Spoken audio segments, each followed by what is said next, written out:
If you're some man,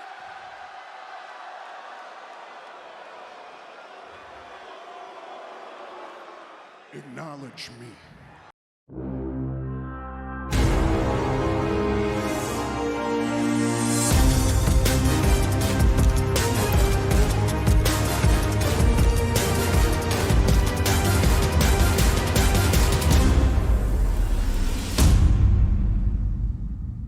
What happened on Monday Night Raw? Rhea Ripley and Dominic Mysterio kicked off the show until Becky Lynch interrupted and congratulates Rhea on her win, but Nia Jax takes out Becky after her and Rhea's encounter. And after a great match, Sami Zayn is able to get a nice win, finally a win on the record of Sami Zayn over Shinsuke Nakamura. Now we have Raquel Rodriguez, who's coming off an amazing performance at the Elimination Chamber, getting a quick victory over Chelsea Green. Now Gunther wants to know who he will face at Wrestlemania, and the Judgment Day comes out and interrupts him, and Dominic Mysterio steps up. Dominic Mysterio wants to become the Intercontinental Champion. Go Dirty Dom. Now, after an amazing street fight, Imperium is able to get a win over the New Day. This was an amazing match. I thought the New Day were going to get the win here, but Imperium was able to pick up the win, which will probably be will make the ring general very, very happy. But after a quick matchup, the team of Zoe Stark and Shayna Baszler get a nice win over the team of Candice LeRae and Andy Hartwell. They were able to get the victory in this quick tag team match. But now we hear that Drew McIntyre is injured, but he still wants to fight at WrestleMania. And then he calls down Seth Rollins and tells him to back off, basically backing off and supporting Cody taking down the Bloodline. He doesn't think that he needs to be involved, but Seth Rollins refuses. He's going to be in Cody's corner no matter what Drew McIntyre wants. Could that end up costing Seth the title? We'll have to wait and see. But now we have Liv Morgan versus Nia Jax, ending in a disqualification after Becky Lynch attacks Nia during the match. We also got a backstage segment later on with Liv Morgan. She's just angry that everybody's basically taking her opportunities, and I think this is going to be very interesting going into WrestleMania. So just stay tuned, keep watching out for Liv Morgan. Now in the main event, we have Cody Rhodes going on to beat Grayson Waller. And then what's even more shocking is Paul Heyman comes out on Monday Night Raw. This is not Friday Night SmackDown, folks. And he tries to convince Cody to back out of the challenge that he made to The Rock at Elimination Chamber. Then Cody Rhodes denies him and says the Bloodline's not hunting him, but that he's hunting the Bloodline. This is forming up what I heard people to compare to a Marvel, like a Civil War, like an Infinity War, an Endgame type of war that Cody and Seth and for a while Sammy was trying to do by taking down the Bloodline. Will he be able to do it? Will Cody finish the story? Will he finally dismantle the Bloodline once and for all?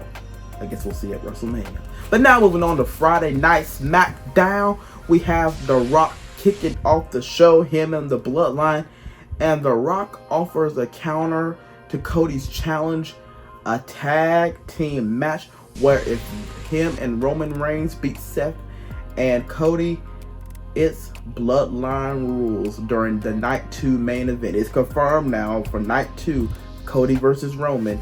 But if they win the tag team match on Night 1 of WrestleMania, it'll be Bloodline rules where anything can go on Night 2. But if Cody and Seth win, the Bloodline is barred from ringside Night 2. I could see this going either one or two ways. They could have Roman and Rock go over and then making Cody into like Super Cody, and Cody just fights off everybody and finishes the story. Or Cody and Seth go over, the Bloodline's barred from ringside, and then right when Cody's about to do that Crossroads Trinity, as they're calling it, just like Solo came in that last time, it'll be a new member of the Bloodline, a free agent that will be signed in just in time for WrestleMania that will cost Cody Rhodes the match. and will now help Roman Reigns retain the title. We'll just have to wait and see. But after a good match between Tiffany Stratton and Naomi, Tiffany Stratton is able to pull out the victory. Naomi, she has some momentum coming up, but she was not able to beat Tiffany Stratton. It's Tiffy time, I guess. After a short tag team match between the Kabuki Warriors and Bayley and Dakota Kai, Dakota Kai turns on Bayley, and the New Damage Control attack the Royal Rumble winner. This is absolutely despicable. It is just nonsense. I knew it was coming. Dakota Kai, she looked like she did, like it was all planned all along. I didn't really buy her being nice, trying to team with Bayley kind of act. I knew it. She just looks like she was the mastermind behind all of this, and I think we're going to get more of that story leading up to WrestleMania. But now we have Braun Breaker completely destroying his opponent in a matter of seconds. I mean, a spear and then a 1, 2, 3. I dare to say he's the next big thing. Take that as you will. But after a great street fight and assistance from the LWO and the returning Rey Mysterio, Carlito is able to get a nice win over Santos Escobar.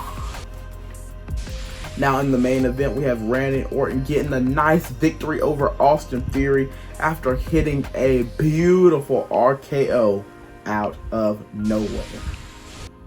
What a SmackDown. Will we be getting a throwback to WrestleMania 1 with the tag team match in the main event of WrestleMania Night 1? Well, it may be 2 years in a row that we get a tag team main event in Night 1, because Roman and The Rock versus Seth and Cody seems like it's forming up to be something pretty oozy. But with that being said, please make sure to like, please make sure to subscribe. I hope you enjoyed this episode of Weekly Roundup. We have a whole new week of content coming to you. We got Rising Up coming back. We got Fight for Supremacy, SmackDown versus Raw coming back. And we'll be back next week, God be willing, with a brand new episode of Weekly Roundup. So always remember, Jesus loves you and so do I. We'll be back next week. Take care and God bless.